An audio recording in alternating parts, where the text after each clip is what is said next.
Selamat datang di Cabe Channel.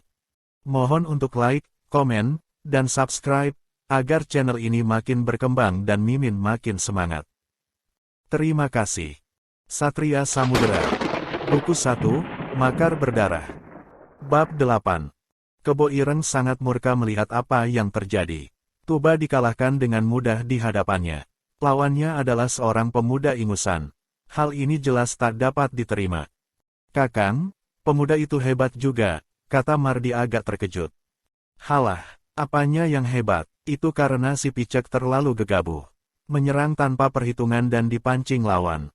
Sergah Kebo Ireng. Jadi sekarang bagaimana? Tanya Mardi lagi.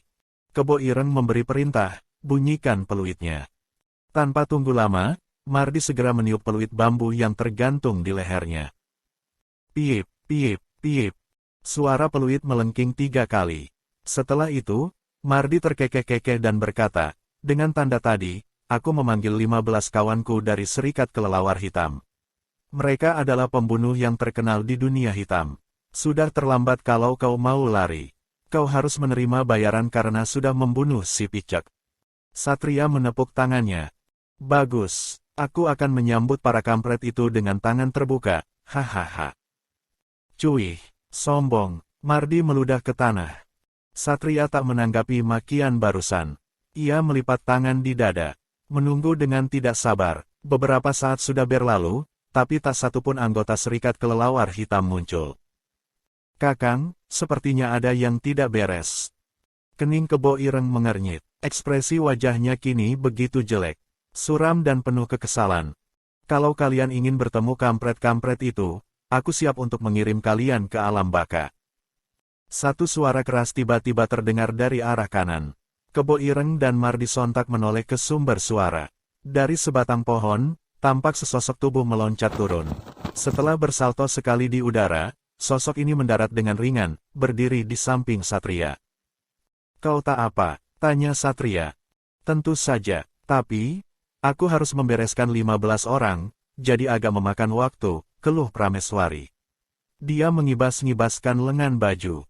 Sesaat kemudian, gadis cantik itu mendecik sebal saat beberapa noda darah mengotori bajunya. Satria melihat itu sambil tersenyum masam, bajumu jadi ternodai darah najis begitu. Kurasa, kita harus minta ganti rugi pada 2 kampret kesiangan ini. Wajah Kebo Ireng dan Mardi semakin jelek.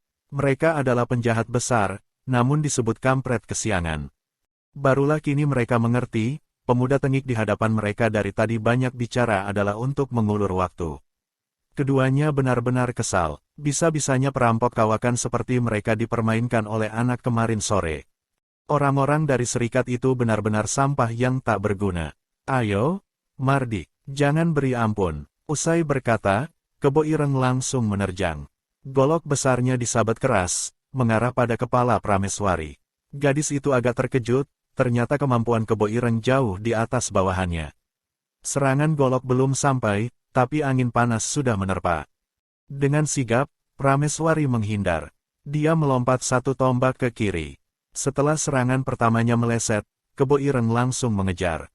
Pria berbadan besar ini melancarkan tendangan sambil melompat. Prameswari baru menjejak tanah, namun lawan sudah melompat untuk menyerangnya. Gadis ini menggertakkan gigi, baik, akan kulayani. Bletak. Suara benturan antar tulang terdengar cukup keras. Prameswari menahan tendangan keras dari Kebo Ireng dengan lengan kiri. Kebo Ireng tentu saja terperangah. Bagaimanapun, kaki lebih kuat daripada tangan. Apalagi, lawannya adalah seorang gadis dan ia bukan asal menendang. Prameswari tersenyum sinis. Tak ingin membuang waktu, gadis ini melayangkan serangan balik. Bertumpu pada kaki kanan, ia melancarkan serangan berputar dengan kaki kiri mengarah ke dada lawan. Duk! Kebo Ireng menahan tendangan itu dengan tinju kiri. Dadanya selamat, tapi tubuh besarnya terdorong mundur sejauh 1 tombak. Tangan kirinya bergetar, sedikit kesemutan. Di sisi lain, Prameswari juga terdorong 5 langkah. Kakinya terasa sedikit nyeri. Gadis cantik, rupanya kau lumayan berisi. Pantas saja berlagak, tapi kuingatkan, aku masih punya banyak simpanan, kata Kebo Ireng sambil bertolak pinggang. Prameswari tersenyum mengejek, oh ya, Perempuan jelek mana yang mau jadi simpananmu? Cibirnya merendahkan. Ia mengerti maksud Kebo Ireng, namun dengan jelas malah menghinanya. Lancang, maki Kebo Ireng. Hari ini kau harus mampus. Jika tidak, maka namaku bukanlah Kebo Ireng. Pada saat yang sama, Mardi bergerak untuk menyerang Satria. Bandit ini memainkan goloknya dengan hebat. Serangannya bertubi-tubi, kadang berputar seperti baling-baling. Meski tidak terlalu cepat, tapi setiap tebasan sangat bertenaga dan mematikan. Namun, Satria menghindari semua serangannya dengan mudah. Sampai kapan kau hanya melompat ke sana kemari seperti monyet? Mardi mengejek. Memang, cukup monyet untuk menghadapimu. Dewa perang tak perlu turun tangan. Balas Satria. Mardi menelan kembali ejekannya barusan. Pemuda tengik di hadapannya ternyata sangat pandai bersilat lidah. Melihat ekspresi kesal lawan, Satria tersenyum senang. Ia segera mengibaskan tangan kanannya. Tampak suatu benda berwarna hitam melesat dengan cepat. Us! Menyikapi ini, Mardi segera melompat mundur sambil mengibaskan goloknya. Terang! Mardi sedikit terkejut. Goloknya tergores dalam dan panjang. Apa senjata yang dilemparkan oleh pemuda tengik ini? Pisau terbang, panah rahasia, atau manik-manik besi? Mardi memikirkan banyak senjata rahasia yang umum digunakan dalam dunia persilatan. Ia menoleh ke arah benda terbang yang kini menancap di tanah. Rumput. Mata Mardi terbelalak. Sama sekali tak terpikir bahwa musuh akan melemparkan rumput untuk menghadapi goloknya. Seberapa tinggi kemampuan bocah yang tampak lemah ini? Mardi semakin waspada. Tanpa ragu-ragu lagi, perampok kawakan ini segera menyiapkan jurus pamungkasnya. Kakinya dibuka selebar bahu, tangan kirinya terbentang di samping, sedangkan goloknya ditempel ke dada. Mulut Mardi tampak komat-kamit. Sesaat kemudian, asap hitam tipis keluar dan menyelimputi goloknya. Tubuh Mardi bergetar hebat, suara erangan keluar dari mulutnya. Buset, kenapa orang ini tampak bergetar-getar seperti kesurupan? Satria berkomentar dalam hatinya. Tiba-tiba Mardia berteriak keras, "Hea!" Tubuhnya melesat cepat, goloknya dalam posisi menusuk ke arah lawan. Mampus! Satria mengernyitkan kening. Kali ini dia benar-benar terkejut. Kecepatan Mardi meningkat hingga 3 kali lipat. Aura serangannya juga benar-benar dahsyat. Satria mencium bau kejam dan mengerikan di balik asap hitam yang menyelimuti golok ini. Tak ingin mati konyol, Satria sontak mundur 3 langkah. Dia memasang kuda-kuda, menarik nafas dalam-dalam, lalu meloncat, menyongsong serangan lawan. Tangan kanan Satria menyongsong ke depan. Jarinya merapat lurus, seperti sebuah pisau yang membelah udara. Mardi terkejut. Apakah pemuda tengik ini mau melawan goloknya dengan telapak tangan? Bagus, bagus. Kalau memang mencari mampus, biar saja. Sekitar 2 jengkal lagi tangan dan golok itu beradu, tiba-tiba Satria memutar telapaknya ke samping. Dengan gerakan halus, mirip seperti ular, tangan pemuda itu mematuk lengan Mardi. Tuh!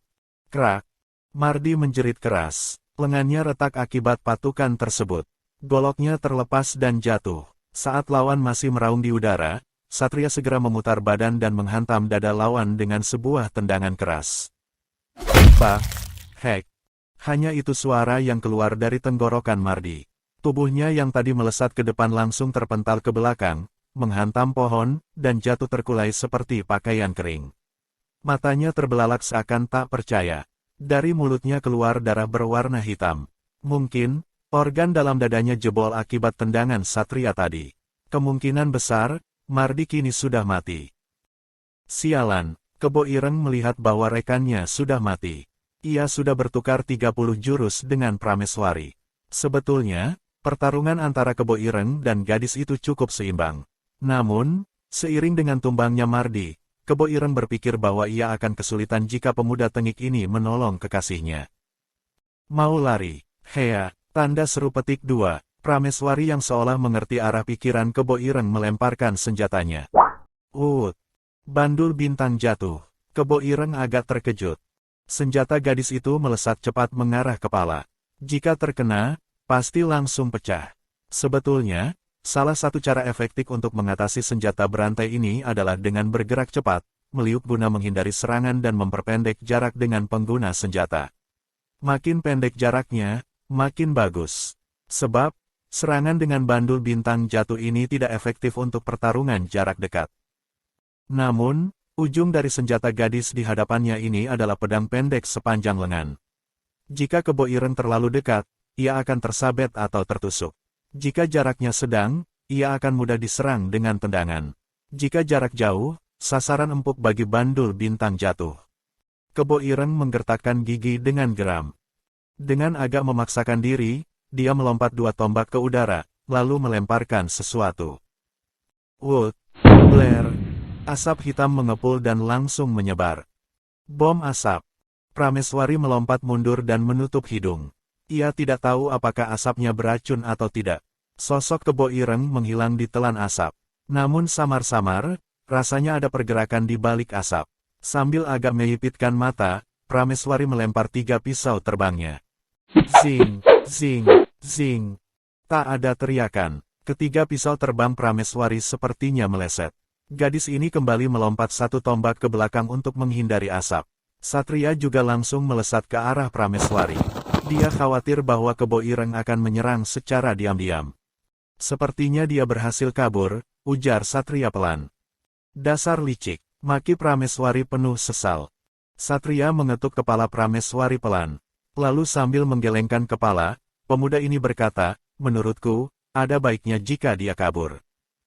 Kenapa? Tanya Prameswari. Kalau lawanmu kabur, di antara alasannya adalah karena dia merasa tak mampu untuk mengalahkanmu. Namun, pada saat yang sama, itu artinya seranganmu tidak cukup kuat untuk menghabisinya. Jika hasil pertarungan buntu, sedangkan lawanmu adalah orang yang kaya pengalaman, besar kemungkinan kau akan celaka. Kenapa? Sebab dia pasti memiliki lebih banyak trik. Dan jangan meremehkan orang yang nekat. Prameswari mendengarkan uraian Satria dengan sungguh-sungguh. Kalau begitu, apa saran terbaikmu?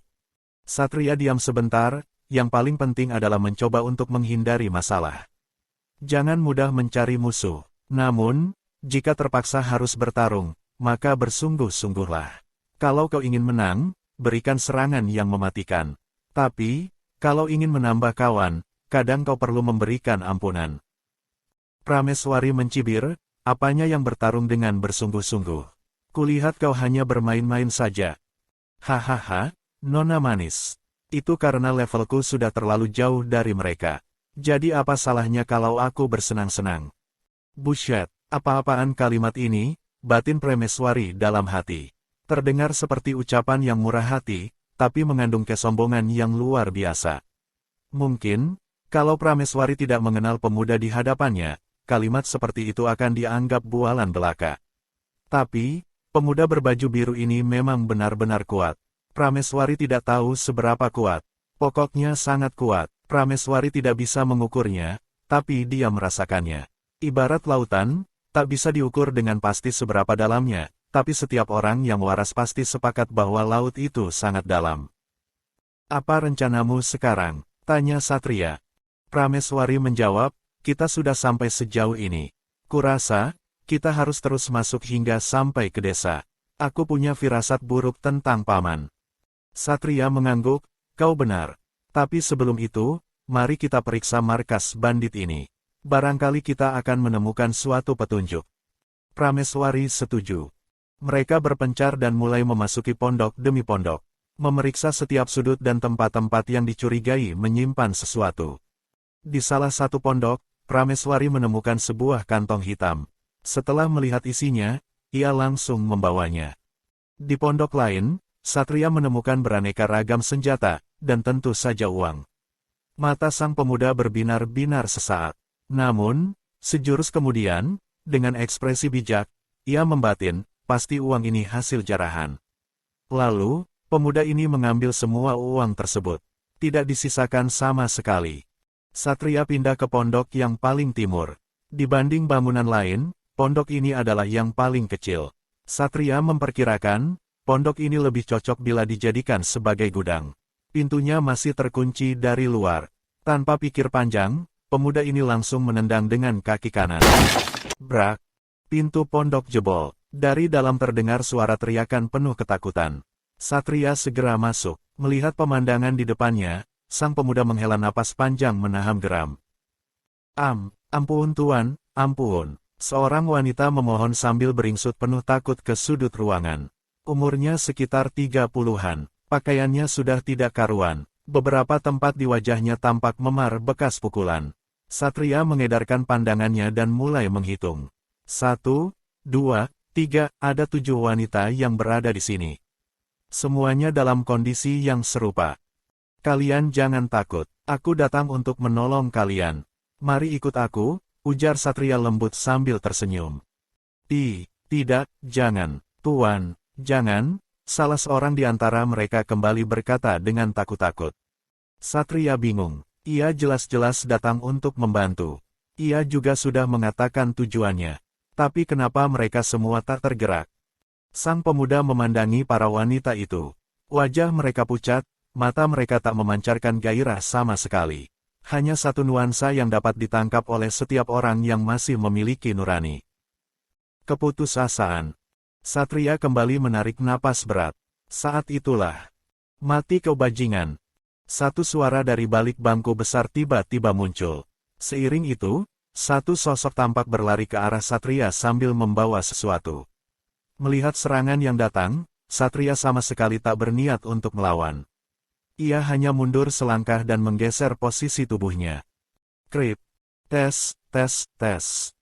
Sebuah tusuk konde berbahan perak tampak menancap di bahu kiri Satria. Pemuda itu segera menangkap lengan sang penyerang. Ternyata, ia seorang gadis. Meski wajahnya memiliki banyak lebam, tapi kecantikannya tetap terpancar. Mata sang gadis terlihat bersih, tapi penuh amarah. Dilihat dari pakaiannya, nampaknya ia belum lama di tempat ini. Pakaiannya juga relatif terlihat yang paling bagus dibandingkan yang lain. Nona, apa kau sudah puas? Tanya Satria lembut. Aku sudah bilang, aku datang untuk menyelamatkan kalian.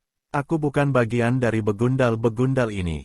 Aku dan kawanku sudah membunuh orang-orang yang menyekap kalian. Hanya Kebo Ireng saja yang berhasil kabur. Tapi aku jamin, ia sudah tak berada di sini lagi. Aku akan melepaskan tanganmu perlahan, tapi tolong jangan serang aku lagi, oke? Satria perlahan melepaskan tangan sang gadis. Gadis di hadapannya tampak terperangah. Setelah bingung sesaat, ia segera berlari keluar. Tak lama, ia masuk kembali. Wajahnya menampakkan kebahagiaan. Ia memandang kawan-kawan dengan air mata yang membanjir. Semuanya, orang ini benar. Aku melihat jasad Mardi dan Tuba di luar sana. Kita bebas, kita bebas. Betulkah itu, adik Wangi? Tanya salah seorang di antara mereka. Benar Kak Sri, jawab gadis yang dipanggil Wangi itu mantap. Setelah mendengar jawaban itu, para wanita itu langsung menangis sambil berpelukan. Mereka tak pernah membayangkan bahwa penyekapan dan pelecehan yang mereka derita akan berakhir. Tadinya, hanya kematianlah yang mereka nantikan. Namun, untuk mati pun mereka tak berani. Kebo Ireng mengancam akan menghabisi seluruh keluarga orang yang berani bunuh diri. Para wanita itu sontak bersimpuh di hadapan Satria. Wanita yang dipanggil Kak Sri tadi berbicara mewakili yang lain. Tuan, terima kasih. Terima kasih. Jika Tuan tak datang, maka kami semua akan, Sri tak kuasa meneruskan kalimatnya. Ia menangis terseduh-seduh. Begitu juga dengan yang lain. Satria tersenyum, sudah. Tak usah menangis lagi. Sekarang kalian sudah bebas. Ini sudah kewajibanku untuk membantu yang membutuhkan. Ayo, bangun. Sang pemuda membungkuk dan membantu para wanita itu berdiri satu persatu. Satria, apa yang kau temukan? Pada saat ini Prameswari datang. Satria tak perlu menjawab apapun, sebab sang gadis sudah melihat sendiri apa yang ditemukan. Prameswari tak kuasa menahan keterkejutannya. Gadis itu menggigit bibir, menahan amarah dan getir. Tuan, maafkan aku yang telah menyerangmu. Aku sungguh tak tahu terima kasih. Aku bersalah. Wangi berlutut kepada Satria. Pemuda ini tersenyum. Namun dalam hati ia membatin, kenapa gadis-gadis ini senang sekali berlutut. Ia segera membantu Wangi untuk berdiri. Ya, tak apa. Ayo bangun. Aku tak ingin lututmu jadi terluka. Lagi pula lantai di sini kotor, jangan sampai kulitmu ternoda. Prameswari mendelik mendengar kalimat asal pemuda di sampingnya. Benar-benar, maki Prameswari dalam hati. Ia pun meninju bahu kanan Satria. Hei, Satria protes. Wangi yang sekarang sudah berdiri hampir tertawa melihat kejadian di hadapannya. Tapi ia tak ingin dianggap tak tahu budi, maka ia menahannya. Tega betul kau menyerang kawanmu yang sedang terluka parah. Satria masih memperkarakan kejadian tadi. Apanya yang luka parah? Hanya tertancap tusuk konde saja, sumut Prameswari. Entah kenapa dia saat ini merasa kesal. Oh, tiba-tiba Wangi berseru, tangannya menutup mulut. Satria menoleh, ada apa, Nona Wangi? Kenapa kau tiba-tiba berseru, oh, apakah ada yang? Ucapan Satria terputus, keningnya mengernyit, bulir-bulir keringat menetes di pelipisnya. Hei, ada apa? Jangan bercanda lagi, omel Prameswari. Satria tak menjawab, ia berpegangan pada pundak Prameswari, kenapa aku merasa sedikit pusing, dan jantungku agak berdebar. Pemuda itu menoleh pada Wangi, apakah kau? Wangi panik, iya, itu benar, tusuk kondenya sudah kuberi racun. Hah? Apa? Prameswari panik. Oh, tidak, sepertinya aku akan mati, ujar Satria pasrah. Setelah berkata demikian, tubuhnya melorot dan jatuh. Prameswari dengan sigap menangkap tubuh sang pemuda agar tidak terbentur. Satria, hei, Prameswari panik. Ia segera melesat keluar sambil membopong tubuh sang pemuda. Setelah mendarat, ia segera merebahkan tubuh Satria dan memiringkannya.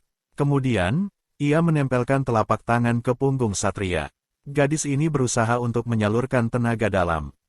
Sudah beberapa saat berlalu, tapi belum ada tanda-tanda Satria akan sadar. Napas sang pemuda masih tidak teratur. Tubuhnya juga menjadi demam. Prameswari semakin panik. Ia sudah merasa lelah. Keningnya sudah banjir keringat. Seharusnya, jika metode penyaluran tenaga dalam ini berhasil, Satria akan terbatuk dan memuntahkan darah yang mengandung racun. Ayolah, bodoh. Bukankah kau ini sangat kuat? Apa semua hanya bualan? Prameswari memekik dalam hati. Ia sudah tak kuat lagi. Tenaganya sudah habis. Jika tetap memaksakan, pusat energinya akan rusak. Bagaimana kondisi tuan ini? Tanya Wangi yang entah kapan sudah ikut turun dari pondok. Prameswari menoleh, ia tidak menjawab. Namun, kilatan di matanya menyiratkan bahwa ia menyalahkan Wangi atas segala sesuatunya. Wangi yang melihat itu tertegun. Ia menarik napas berat. Memang ia yang bersalah. Beruntung, tak lama kemudian terdengar erangan dari mulut Satria. Kemudian ia terbatuk-batuk, lalu terdengar suara mendengkur. Kening Prameswari mengernyit. Apakah pemuda ini tertidur? Prameswari mengecek suhu badan Satria. Sudah tidak demam, napas juga sudah teratur. Gadis ini merasa lega. Satria membuka mata, tubuhnya terasa sangat segar. Ia meregangkan tubuh, rasanya nikmat sekali. Setelah memperhatikan sekeliling, pemuda ini menyadari bahwa ia berada di dalam sebuah bilik. Hai, kau sudah sadar? Prameswari yang tiba-tiba muncul dari pintu berseru senang. Satria tersenyum. Ia hendak bangkit dari ranjang, namun Prameswari buru-buru mencegah. Kau jangan bangun dulu. Kita harus waspada terhadap sisa racun yang mungkin masih mengendap pada tubuhmu. Aku sudah tak apa, racun ini masalah kecil bagiku. Setelah tertidur, aku sudah merasa sangat baikan. Ucap Satria sungguh-sungguh. Cih, kau ini begitu nakal, bisakah sekali saja kau menurut padaku? Omel Prameswari. Satria terdiam, meski terkesan ketus, dia merasakan kelembutan di balik ucapan Prameswari. Tak ada salahnya mengalah. Baiklah. Prameswari tersenyum senang, bagus. Sekarang kau minumlah ini campuran obat dan rempah. Satria menerima gelas bambu yang disodorkan. Sebelum meminumnya, pemuda ini mengendus terlebih dahulu. Kau yakin ini rempah? Kenapa baunya tengik begini? Lebih mirip bau keringat. Prameswari melotot, kau yang tengik. Padahal aku sudah berpayah-payah membuat ramuan obat untukmu. Sungguh sialan. Dengan setengah membanting, gadis itu meletakkan gelas di atas meja, lalu pergi keluar sambil menghentakkan kaki. Satria yang baru bangun langsung tertegun setelah disembur begitu. Celaka, aku kelepasan bicara. Mana aku tahu kalau ramuan tengik ini dia yang membuatnya. Setelah menggaruk-garuk kepalanya yang tidak gatal, pemuda ini mengambil gelas dan meneguknya, busyat. Ini sih betulan keringat. Setelah menggigitkan badan karena menahan muntah, pemuda ini langsung menumpahkan sisa air ke bawah ranjang. Namun, Tuan, Satria terkejut. Oh, rupanya kau Nona Wangi. Satria yang khawatir perbuatannya itu dilihat orang segera mengarang cerita. Aku tadi sepertinya melihat sesuatu di bawah ranjang. Jadi aku menunduk untuk memastikannya. Wangi agak mengernyit. Ia melihat ada gelas bambu kosong di tangan pemuda di hadapannya. Bekas becek di bawah ranjang juga jelas terlihat. Tuan, syukurlah kalau kau sudah sadar. Saya datang untuk mengantarkan teh hangat. Apakah mau mencobanya? Oh, Satria terdiam sebentar. Ya, baiklah. Terima kasih. Wangi segera menuangkan teh ke dalam gelas bambu dan menyerahkannya dengan penuh hormat pada Satria. Nona Wangi, jangan terlalu sungkan. Aku merasa tidak layak, ujar Satria setelah menerima gelas yang disodorkan. Ia mengendus. Harum, ini baru minuman. Wangi berlutut di hadapan Satria. Tuan, maafkan kesalahan saya. Saya hampir mencelakaimu, padahal Tuan datang untuk menolong kami. Apa yang harus saya lakukan untuk menebusnya? Satria meletakkan gelas tehnya lalu bangun untuk membantu Wangi berdiri. Ayo bangun, bangun. Wanita hanya berlutut pada orang tua, guru dan suaminya. Nona Wangi, jangan bersikap seperti ini. Apa yang menimpaku adalah kesalahpahaman. Dan aku sudah tak apa-apa. Tuan sungguh berhati mulia. Satria mengibaskan tangan. Hei, jangan bahas lagi. Ada yang lebih penting. Oh, apa itu, Tuan? Bagaimana dengan kawan-kawanmu yang lain? Apa mereka baik-baik saja? Mereka sudah pergi, Tuan. Nona Prameswari yang mengatur segalanya. Setelah Tuan pingsan, Nona mengantar mereka sampai ke kaki bukit. Dari sana, ada seorang pemuda yang dibayar untuk mengantar kawan-kawanku sampai ke balai desa. Satria mengangkat alis. Rupanya Prameswari ini benar-benar cekatan. Dia tak banyak membuang waktu dan mampu memikirkan solusi dengan cepat. Lalu, kenapa kau masih di sini? Apa kau tidak pulang? Orang tuamu pasti khawatir, tanya Satria kemudian. Wangi menarik napas berat. Orang tua saya sudah meninggal, Tuan. Saya hanya memiliki seorang kakak laki-laki. Saat Kebo Ireng dan kawanannya menculik saya, kakak saya sedang keluar. Jadi dia pasti saat ini sangat mengkhawatirkan saya. Pasti begitu, ujar Satria pelan. Lalu apa rencanamu? Wangi mengangkat kepalanya, matanya bertumbuk pada mata Satria. Melihat bahwa pemuda di hadapannya ini berwajah tampan, wajah Wangi jadi merah. Ia buru-buru menunduk lagi baru berujar. Saya dengar, Tuan dan Nona Prameswari sedang menuju ke wilayah Asem. Jika Tuan mengizinkan, saya ingin ikut. Kebetulan, rumah saya di daerah Timbul, kira-kira sepembakaran 3 dupa dari tujuan Tuan. Asem, bukannya kami mau ke desa Curah? Satria kurang mengerti. Wangi setengah tertawa, desa Curah sangat luas, Tuan.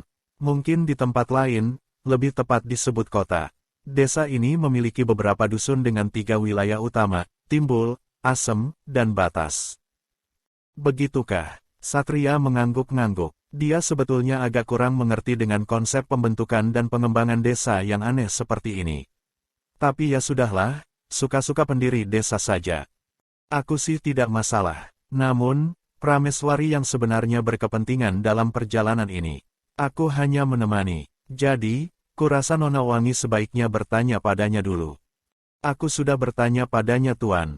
Nona Prameswari setuju, jawab Wangi dengan mata berbinar. Baiklah, kalau begitu kau bersiaplah. Aku mau menemui Prameswari dulu. Usai berkata begitu, Satria segera bangkit untuk keluar, namun, sesampainya di pintu, jangan panggil aku Tuan lagi. Ujarnya seraya berlalu. Wangi melihat kepergian Satria dengan tatapan penuh arti. Setelah tertegun sesaat, gadis ini kemudian bergegas menyiapkan apa yang bisa dia bawa. Kau yakin mengizinkannya ikut? Suara Satria mengejutkan Prameswari dari lamunannya. Melihat sang pemuda yang langsung duduk di sisinya, ia hanya mendengus sebal. Aku berhutang budi padamu. Terima kasih karena sudah menyelamatkanku dan maaf karena tadi aku menyinggungmu. Satria mengulurkan tangannya, namun Prameswari masih diam saja. Melihat itu, Satria terdiam sejenak lalu berkata, kalau kau memaafkanku, akan kuberi 5 gabak. Prameswari memasang ekspresi masam, busyat. Maaf dariku hanya bernilai 5 gabak. Aku merasa sangat murahan. Beri aku 100. Satria memasang tampang memelas. Ayolah. Aku sedang bangkrut. Hutangku di penginapan si Tumir saja belum bisa kubayar. Melihat ekspresi pemuda itu, Prameswari jadi tertawa. Aku sungguh tak tega melihat tampang miskinmu barusan. Hei, jangan melihat kemiskinanku sekarang. Aku yakin kalau masa depanku cerah dan mapan. Satria tampak sewot. Prameswari tertawa melihat pemuda ini bertingkah konyol. Sudahlah, semoga saja kau tak lupa pada hutangmu saat sudah mapan. Satria mengedip-ngedipkan matanya, hei, mana mungkin aku melupakanmu. Prameswari mencibir dengan setengah menghina, lelaki memang sama saja. Pandai sekali bermulut manis. Meski terkesan merendahkan, sebetulnya Prameswari merasa senang dengan ucapan Satria. Ning, kau yakin membiarkan gadis itu ikut? Prameswari mengangkat bahu, aku rasa kita tak punya pilihan. Tempat tinggal gadis itu searah dengan tujuan kita. Tidak mungkin kita biarkan dia menempuh jalan sendirian. Bagaimana jika ada bandit yang kembali menculiknya? Lagi pula kita sudah terlanjur menolongnya. Menolong orang harus tuntas. Bukankah itu yang sering kau katakan? Satria mengangguk. Dia mengagumi semangat kepahlawanan dalam diri Prameswari. Pemuda ini menepuk pundak gadis itu penuh salut. Kau benar. Sungguh kasihan kalau gadis secantik itu kembali diculik dan dilecehkan. Kau jangan khawatir, aku pasti akan menjaganya sepanjang perjalanan. Jangankan menculik, seujung kuku pun takkan kubiarkan ada bandit menyentuhnya. Satria tersenyum tegas dan berapi-api. Mendengar ucapan Satria, Prameswari mendengus dingin. Ya, dia memang sangat cantik. Pastikan kau menjaganya baik-baik. Secepat kilat, gadis itu mencabut rumput, melemparnya ke wajah sang pemuda, kemudian melesat ke dalam pondok. Buset, apa-apaan ini? Satria memaki dalam hati. Dia mencoba merenung. Rasanya, aku tak melontarkan satu kata pun yang menghinanya. Bukankah aku sedang menunjukkan komitmenku untuk mendukung jalan kesatria yang tadi dia sampaikan? Satria membersihkan wajahnya dari rumput, sebagian ada yang masuk ke mulutnya. Sambil menghela napas, pemuda ini kembali membatin, memang benar ungkapan orang-orang dahulu, dalamnya laut bisa dikira, namun hati wanita sukar diterka. Bersambung.